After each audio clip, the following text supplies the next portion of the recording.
Welcome to dreams achievers academy. நம்ம அகாடமியில் வந்து டிஎன்பிஎஸ்சி குரூப் 4க்கு general Tamil new syllabus based வந்து இலக்கணம் கிளாஸஸ் வந்து நடத்திட்டு இருக்கோம். அதன் அடிப்படையில் 2 வகுப்புகள் வந்து முடிஞ்சிருச்சு. அகரவரிசையில் சொற்களை சீர் செய்தலும் வல்லினம் மிகும் இடங்களும் வந்து முடிச்சிட்டோம். இன்றைக்கு வந்து நம்ம வல்லினம் மிகா இடங்கள் வந்து பார்க்க போகிறோம். வல்லினம் மிகும் இடங்களில் கவர்மெண்ட் மெட்டீரியல் வந்து ஒரு 15 இடங்கள் வந்து கொடுத்துட்டோம். இந்த 15 இடங்கள் மட்டும் தானா சார் அப்படின்னு கேட்டிங்கன்னா, 8ஆம் வகுப்பு தமிழ் மற்றும் 9ஆம் வகுப்பு தமிழ் புத்தகத்தில் சில வல்லினம் மிகும் இடங்கள் வந்து 1-2 கொஞ்சம் எக்ஸ்ட்ரா ஆட் ஆகும். சரிங்களா? மற்றபடி எல்லாமே நம்ம இங்கே பார்த்ததுலேயே வந்துடும். இந்த 15 முதல் நீங்கள் உள்வாங்கி புரிஞ்சுக்கிட்டீங்கன்னா அதில் இருக்கக்கூடிய 1-2 விஷயங்களை நீங்கள் எளிமையாக புரிஞ்சுக்கலாம். அதையும் நம்ம இன்னொரு வீடியோவில் போட்டு கவர் பண்ணிடுவோம். சரிங்களா? அதே போல் படிக்கும் பொழுது வல்லினம் மிகும் இடங்கள் மிகா இடங்கள் ரெண்டுமே நம்ம நடத்தி கொடுக்குறோம். ரெண்டில் ஏதாவது ஒன்றை வந்து நீங்கள் ரொம்ப தெளிவாக படித்து கொள்ளணும்.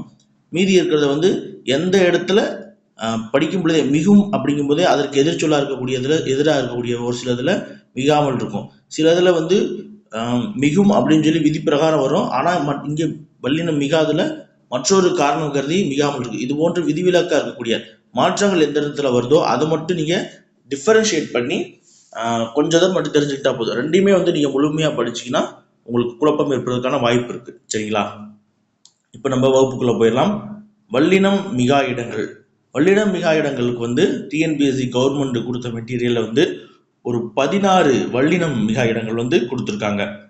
பார்த்துடலாமா? 1. பெயரெச்சத்தின் முன் வல்லினம் மிகாது. பெயரெச்சம்னா என்ன சார்? ஒரு எச்சச்சொல் வந்து அதை அடுத்து ஒரு பெயர் சொல் வந்தால் அது வந்து பெயரெச்சம் என்று சொல்லப்படும். நம்ம படிச்சிருக்கோம். அதே வினைச்சொல் வந்தால் வினையச்சம். அப்ப பெயரெச்சத்தை அடுத்து வந்து என்னது? வல்லினம் மிகாது. வந்த கூட்டல் புத்தகம் அப்படின்னு இருப்பாங்க. வந்த புத்தகம் அப்படின்னு வரக்கூடாது.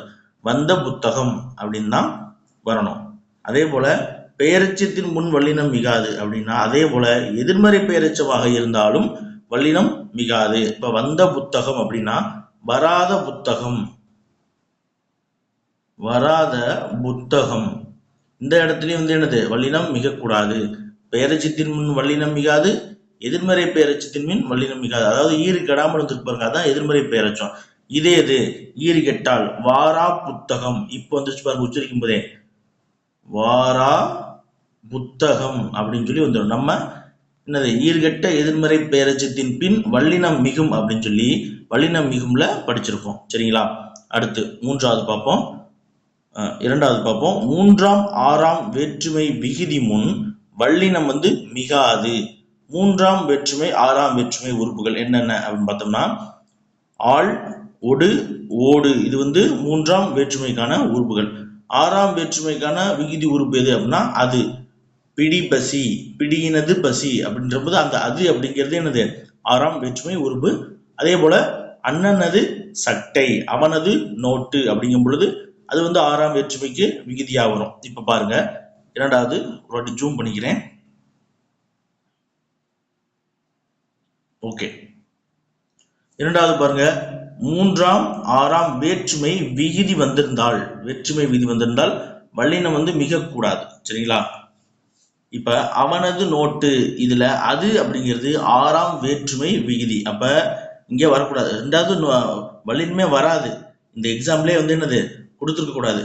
அவனது சட்டை அப்படின்னு சொல்லி கொடுத்துருந்தா தான் கரெக்ட். இங்க கொடுத்துருக்கான் பாருங்க, எனது சட்டை.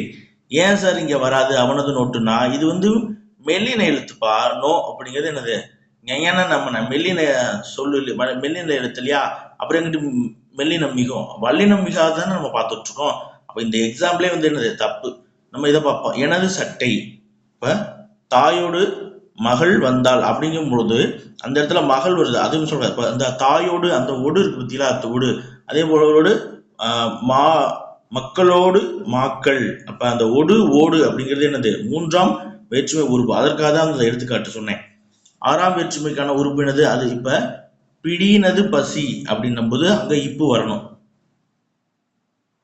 பிடியினது பசி அப்படின்னு சொல்லி வரணும். அதாவது அக்ரிணை பொருளை வந்து சொல்லும் பொழுது அது அப்படின்னு சொல்லணும். சரிங்களா? அக்ரிணை பொருளை சொல்லும் போது பிடியினது அப்படின்ற மாதிரி சில இடங்கள்ல பயன்படுத்துவோம். அதே போல அவனது நோட்டு, அண்ணனது சட்டை, எனது நண்பன் அப்படிங்கிற இடத்துல எல்லாம் வந்து நம்ம அந்த அதுங்கிற வார்த்தையை தான் ஆறாம் வேற்றுமையை தான் வந்து பயன்படுத்துவோம். சரிங்களா? இப்போ மூன்றாம் வேற்றுமை பார்த்தீங்கன்னா கண்ணனோடு விளையாடு. அப்ப இதுவுமே வந்து என்னது தப்பு என்னை கேட்டா. ஏன்னா இந்த விங்கிறது என்னது எரள வளல. அப்ப இடைத்தொடர் எழுத்து இதுலயுமே வந்து இவங்க வல்லினம் மிகாது. என்ன வரணும்? கண்ணனோடு சென்றான் அப்படின்ற வார்த்தை வந்தா இங்க வல்லினம் எழுத்து சென்றான் இருக்கு. அப்ப கண்ணோடு இச்சு வரக்கூடாது. ஏன்? இங்க வந்து என்னது ஓடு அப்படின்ற மூன்றாம் வேற்றுமை விகுதி வந்திருக்கு, அதனால வராது. சரிங்களா? அடுத்து மூன்றாவது கேள்வி பார்ப்போம். மூன்றாவது விளக்கம் பார்ப்போம். சுட்டுப்பெயர்களின் முன் வல்லினம் மிகாது. நம்ம அங்க என்ன பார்த்திருப்போம்? அங்கு இங்கு எங்கு அந்த இந்த எந்த அப்படி இப்படி எப்படி இந்த சொற்களை அடுத்து வந்து வல்லினம் மிகும் அப்படின்னு பார்த்திருப்போம். அதுல வந்து என்னது சுட்டு திரிபு அப்புறம் வினா திரிபு அது பார்த்திருப்போம். இங்க வந்து என்ன சுட்டு பெயர் சொல்லியிருக்காங்க. எது? அது, இது, எது என்று சொல்லப்படக்கூடிய சுட்டு பெயர்களை அப்புறம் இந்த வினா பெயர்களை அடுத்து வல்லினமானது மிகக்கூடாது. இது மட்டும் தான் எக்ஸப்ஷன். பார்த்துக்கங்க. இந்த இதில் ஸ்கூல் புக்கில் பார்க்கும்போது இருந்தால் நான் உங்களுக்கு சொல்லிடுவேன். அடுத்து நான் வீடியோ போடுவேன், அதில் வந்து உங்களுக்கு அந்த விட்டதை சொல்லிடுவேன். அது இது இப்போதைக்கு இதை ஞாபகம் வச்சுக்கோங்க. அது இது அப்படிங்கிறத அடுத்து வந்து என்னது வல்லினம் வந்து மிகக்கூடாது. இது பெரியது, அது சிறியது அப்படின்னு சொல்லி வரக்கூடாது. அது சிறியது அப்படின்னு வரக்கூடாது.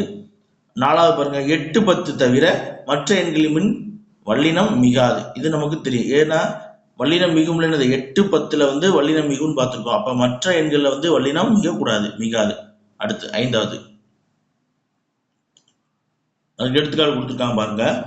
ஒரு பேனா 4 கால்கள். அங்க இக்கு வந்து வரக்கூடாது, 4 கால்கள் அப்படின்னு வரக்கூடாது. அதே போல எழுக்கடல் அப்படின்னு வரக்கூடாது. இதே 10 அப்படின்னு வரணும். 8 தொகை வரணும். 10 பாட்டு அப்படிங்கும்போது என்னது அங்க வல்லினம் மிகுந்து வரணும். 8 10ல மட்டும்தான் வல்லினம் மிகுந்து வரணும், மற்ற எண்கள்ல மிகுந்து வரக்கூடாது. ஐந்தாவது கேள்வி பாருங்க. இரண்டாம் வேற்றுமை தொகையின் முன் வல்லினம் மிகாது. நம்ம என்ன பார்த்திருப்போம்? இரண்டாம் வேற்றுமை விரியில் வல்லினம் மிகும் பார்த்திருப்போம். இலையை பறித்தேன் அப்படின்னு வரணும். இங்க பாருங்க, இரண்டாம் வேற்றுமை தொகை அப்படின்னு இரண்டாம் வேற்றுமை உருவான ஐ மறைந்து வந்தால் அதுதான் வந்து தொகை. அப்ப எடுத்துக்கிட்டு பாருங்க, கதை சொன்னான் அப்படிங்கிறதுல கதையை சொன்னான் அப்படிங்கிற அந்த ஐ இரண்டாம் வேற்றுமை உருவு மறைந்து வந்திருக்கு. அப்ப இந்த இடத்துல வல்லினம் மிகக்கூடாது. இதே விரித்து சொல்லியிருந்தால் கதையை சொன்னான் அப்படின்னு வந்தா அங்க இச்சு வந்து வரணும். அதே போல காடு கடந்தான் அப்படிங்கிறது என்னது காட்டை கடந்தான். ஐ இங்கேயும் மறைந்து வந்திருக்கு, இந்த இடத்துலயும் வல்லினம் வரக்கூடாது. ஆறாவது பாருங்க, என்று. சரிங்களா?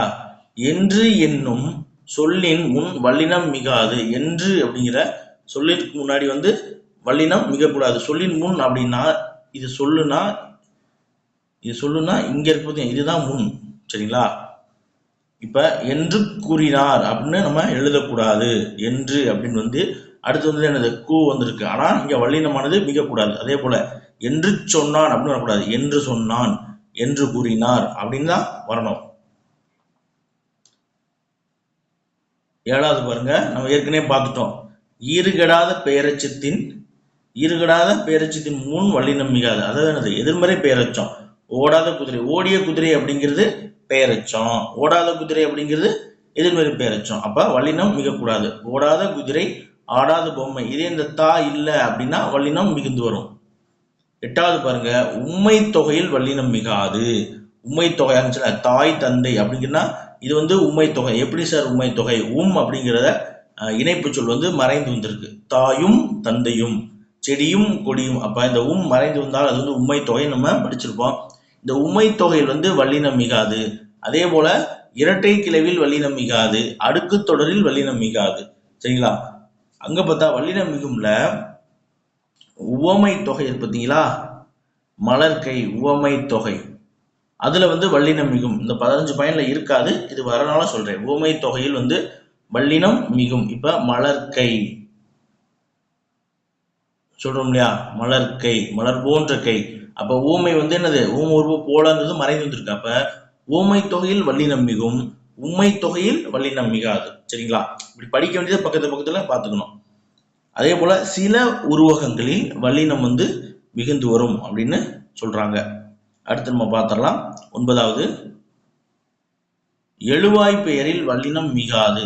அதாவது ஒரு எழுவாய் பெயரை அடுத்து வல்லினமானது மிகாது. இப்ப கண்ணன் கண்ணகி கண்டாள், அதுல கண்ணகி அப்படிங்கிறது என்னது?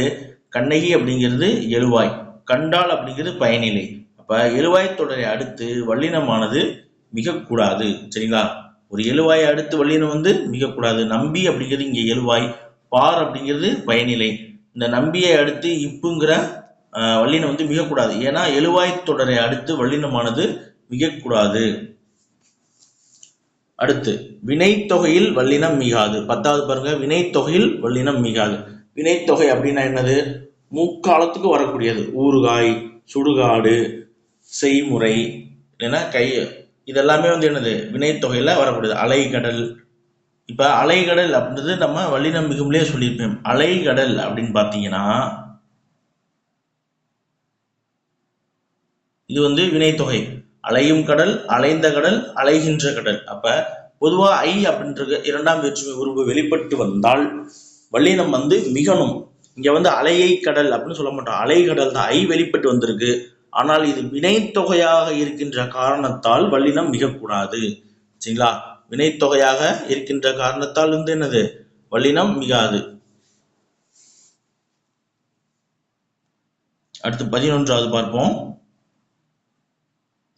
பல வகை வினையெச்சங்களின் முன் வல்லினம் மிகாது. அதாவது வினையெச்சம் வரும்போது ஒரு சில இடங்கள்ல வந்து என்ன வரும் அப்படின்னு பார்த்தீங்கன்னா குற்றியலுகரம் வரும். சரிங்களா? குற்றியலுகரம் பக்கம் பார்த்தோம்னா வன்தொடர் குற்றியலுகரத்தை அடுத்து வல்லினமானது மிகும். சரிங்களா? ஆனா மென்தொடர் இடைத்தொடர் குற்றியலுகரத்தை அடுத்து வல்லினம் வந்து மிகாது. அப்ப சில வினையெச்சங்கள், பல வகை வினையெச்சங்களின் முன் வல்லினம் வந்து மிகாது. எது எது அப்படின்னு பார்த்தோம்னு வச்சுக்கோங்களேன். நடந்து போனான், இந்த இடத்துல இந்த நடந்து அப்படின்ற சொல்ல இறுதியில் இருக்கக்கூடிய தூர் பார்த்தீங்களா, இது வந்து ஒரு குற்றியலுகர சொல். சரிங்களா? வல்லின குற்றியலுகர சொல்லியா, குசுடு தூருல வருது. அதற்கு முன்னாடி இந்த அப்படிங்கிற ஒரு மெல்லின எழுதிருக்கு. அப்ப இது வந்து என்னது? மென்தொடர் குற்றியலுகரம். மென்தொடர் குற்றியலுகரத்தை அடுத்து வரக்கூடாது. ஏன்னா நமக்கு வன்தொடர் குற்றியலுகரத்தை அடுத்து தான் வல்லினமானது மிகும். அப்ப இது வந்து வரக்கூடாது. அப்ப இது கரெக்ட், வல்லினம். அப்ப இது வந்து வினையச்சம் தானே. நடந்து ஒரு எச்ச சொல் வந்திருக்கு, அடுத்து போனான் அப்படின்ற வினைச்சொல் வந்திருக்கு. அப்ப இது வந்து வினையச்சம். அதே போல உண்டு கழித்தான், இந்த இன் அப்படிங்கிறது என்னது? எங்கன நம்மன. சரிங்களா? எங்கன நம்மன மென்தொடர் குற்றியலுகரத்துல இருக்கு. அப்ப இதுவுமே வந்து என்னது? இங்க டூ அப்படிங்கிறது வல்லின உகரம். கழித்தான், அப்ப இங்கேயுமே வந்து வல்லினம் மிகக்கூடாது. சேர்ந்து போனானுக்கும் அதே எக்ஸாம்பிள் தான். அப்ப என்னது? பல வகை வினையச்சங்களின் முன் வந்து வல்லினம் மிகாது.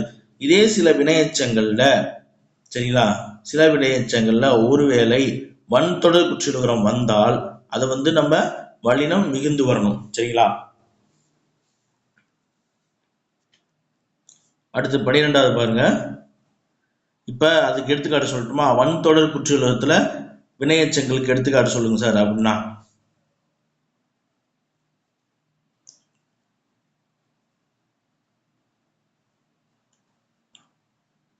கேட்டு சென்றான், எழுத இடம் இல்ல. சரிங்களா? கேட்டு சென்றான்.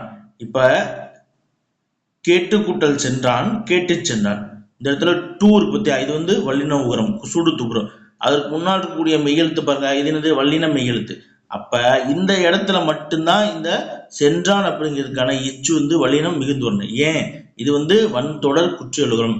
கேட்டுங்கிறது என்னது? ஒரு எச்ச சொல். சென்றானுங்கிறது ஒரு வினைச்சொல். அப்ப இது வந்து வினைச்சம் தானே. சரிங்களா? ஓகே, இப்போ உங்களுக்கு புரிஞ்சிருக்கும். 12வது கேள்வி பார்ப்போமா? ஆ யா ஓ ஏ என்னும் விழா இடங்களில் வல்லினம் மிகாது. விழான்னு என்னது? விழித்து அழைக்காத இடங்கள்ல வந்து வல்லினம் மிகாது. நம்ம வல்லினம் மிகும்ல என்ன பார்த்திருப்போம்? உயிரீற்று சொற்களை அடுத்து வல்லினம் மிகும் அப்படின்னு சொல்லி பார்த்திருப்போம். அதே போல தனிக்குறிலை அடுத்து ஆ அப்படின்ற ஓசை வந்தா வல்லினம் மிகும். தனிக்குறில் அல்லாம ஆ வந்தா வல்லினம் மிகக்கூடாது. ஒண்ணு. அது மட்டும் இல்லாம இங்க பாருங்க, ஆ யா ஓ ஏ என்னும் விழா இடங்கள் அழைக்காம இந்த சொல் வரக்கூடிய இடங்களை அடுத்து வந்து அதை அடுத்து வல்லினமானது மிகக்கூடாது. அவளா பேசினாள், அங்க வரக்கூடாது. அவளா ஆ வந்திருக்கா, அடுத்து இப்போ வந்து வரக்கூடாது. அதே போல காயோ கனியோ ஓ வந்திருக்கா. சரிங்களா? அதே போல ஒவ்வொருக்கும் எக்ஸாம்பிள்ஸ் இருக்கு. அவனோ சொன்னது, அவனோ அவனோ சொன்னது அப்படிங்கும்போது அந்த ஓ வரும்போது என்னது வல்லினமானது மிகக்கூடாது. சரிங்களா? அடுத்து 13வது பாருங்க.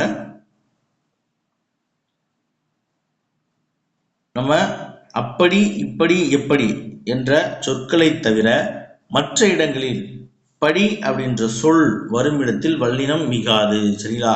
அப்படி இப்படி எப்படி மட்டும்தான் எக்ஸம்ஷன், அதுல மட்டும் வல்லினம் மிகும். அதே தவிர வேறு எந்த இடத்துல படி அப்படின்ற சொல் வந்தாலும் வல்லினம் வந்து என்னது மிகக்கூடாது. ஆனா இந்த படி இல்லாம இகர ஈற்று சொல் ஈ அப்படின்னு சொல்லி முடியக்கூடிய மற்ற உயிரீற்று சொற்கள் இருக்கும் இல்லையா, அந்த சொற்கள்ல வந்து வல்லினமானது மிகும். இந்த டீயை தவிர மற்ற ஈன்னு முடியக்கூடிய சொற்கள் எல்லாம் வந்தால் அதை அடுத்து வல்லினமானது மிகும். சரிங்களா? சிறி கூட்டல் சென்றார் அது வராது. சிறி கூட்டல் சென்றார் சிரித்து சென்றார்னு போயிடும். சரிங்களா? எக்ஸாம்ஸ் டக்குன்னு ஞாபகம் வரல, நான் வரும்போது உங்களுக்கு சொல்றேன். இப்ப நம்ம 14வது பார்ப்போம். 14வது பாருங்க. இப்ப இதை மட்டும் ஞாபகம் வச்சுங்க.